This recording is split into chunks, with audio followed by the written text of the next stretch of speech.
Hello बच्चों, नमस्कार। मैं डीएन यादव आपका छोटा सा परिवार मैथ मैजिक 108 पे स्वागत करता हूं, अभिनंदन करता हूं। आशा है कि आप लोग अच्छे होंगे। ठीक है, आज की इस वीडियो में बात करेंगे क्षेत्रमिति, जो कि आपको आने वाला एग्जामों में, बोर्ड एग्जाम में काफी हेल्पफुल साबित होने वाला है।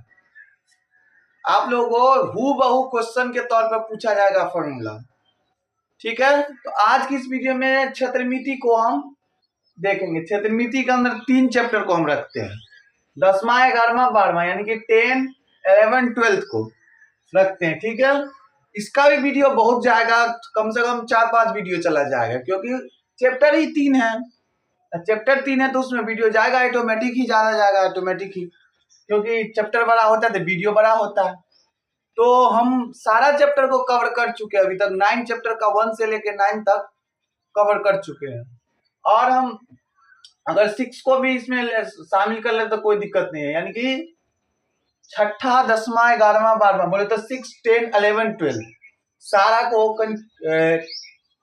कैलकुलेट करके क्षेत्रमिति में हम रखते हैं। इस क्षेत्रमिति का सॉल्व करते हैं। इस क्षेत्रमिति में पहला टॉपिक लिए वृत्त। क्या है वृत्त? जो कि थ्योरम हो, चाहे इसको हम परिमेय कहते हैं, परिमेय के तौर पर परिमेय सिद्ध किया जाता है। इसी तरह थ्योरम को सिद्ध किया जाता है, तो इसमें काफी हेल्पफुल साबित होता है। चलिए इस वीडियो में स्टार्ट करते हैं। ठीक है, ये समझ रहे हैं आप क्या है? छोटा सा ये क्या है? वृत्त है। क्या एक तरह से समझिए कि ये क्या है? वृत्त है। एक तरह से समझाते हैं हम आपको उदाहरण से। छोटा सा तावा देखे हुए हैं, बस तावा अगर एक रंग रह जाए उसी को क्या कहते हैं? वृत्त कहते हैं। क्या कहते हैं? वृत्त कहते हैं। तावा, बट याद रहे तावा वो गड्ढा नहीं हो, नीचे से गड्ढा नहीं हो, फिर वो दूसरा चीज बन जाएगा। तरह से तावा को समझिए तो क्या हो जाता है? वृत्त हो जाता है। देखिए ये छोटा सा जो लाइन दिया है, ये छोटा सा जो लाइन दिया है, छोटा सा लाइन, इसको कहते हैं आर, त्रिज्या।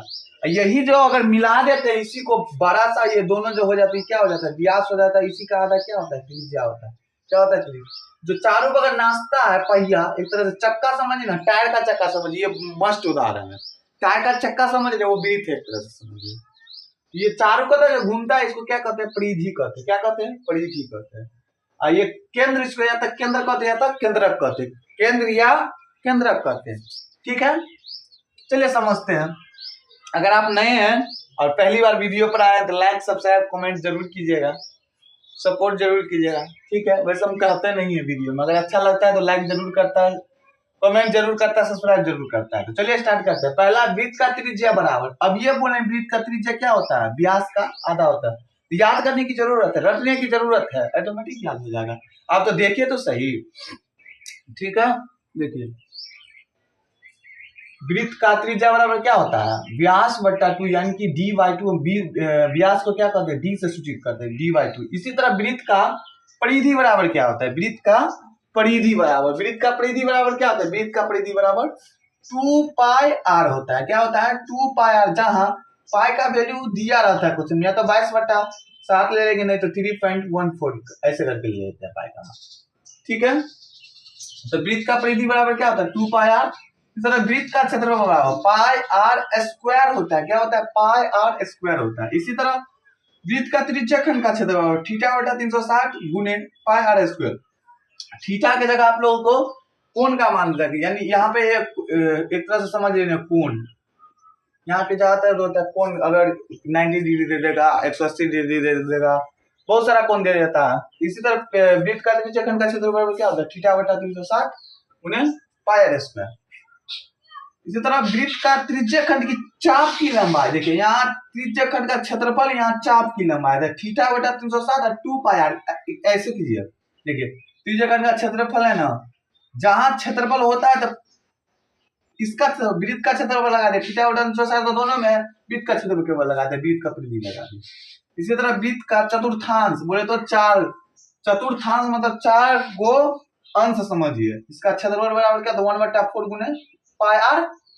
क्या होता है? πr²। इसी तरह अर्धवृत्त का परिधि बराबर क्या होता है? अर्धवृत्त का परिधि, इसको कहते हैं अर्धवृत्त। क्या कहते हैं? इसको अर्धवृत्त कहते हैं। इसको क्या कहते हैं? अर्धवृत्त। चांद, आधा चांद की तरह समझिए ना, उसको क्या कहते हैं? अर्धवृत्त कहते हैं। बट याद रहे कि चांद भरा होना चाहिए।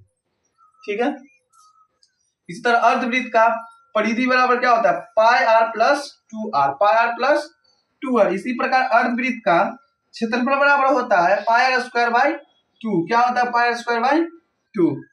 9 चैप्टर है, देखिए 9 में कुछ नहीं, फॉर्मूला इसको ना कहा जाए, इसको पॉइंट व्यू पॉइंट समझा जाए, वीवीआर पॉइंट समझा जाए इसको। तो पॉइंट में क्या कहता है, वृत्त पर अनेक स्पर्श रेखाएं खींची जा सकती है, एक वृत्त पर अनंत रेखाएं खींची जा सकती है। दूसरा पॉइंट कहता है वृत्त पर किसी एक बिंदु से केवल एक ही स्पर्श रेखा खींची जा, एक बिंदु से एक ही स्पर्श रेखा खींची जा सकती है, न कि बहुत सारा। तीसरा कहता है वृत्त के किसी भी भीतरी बिंदु, बोले तो एक तरह से केंद्र, भीतरी बिंदु से कोई भी एक स्पर्श रेखा खींची नहीं जा सकती है। ठीक है, तो ये वीडियो आपको वृत्त का रहा, त्रिभुज का इस तरह लेकर आएंगे, वर्ग का लेकर आएंगे, आयत का लेकर आएंगे, बहुत सारा वीडियो बनेगा क्षेत्रमिति का। तो ये वीडियो कैसा लगा कमेंट में जरूर बताइएगा, सब्सक्राइब लाइक जरूर कीजिएगा। ठीक है, तो थैंक यू। मैथ मैजिक 108, जय हिंद।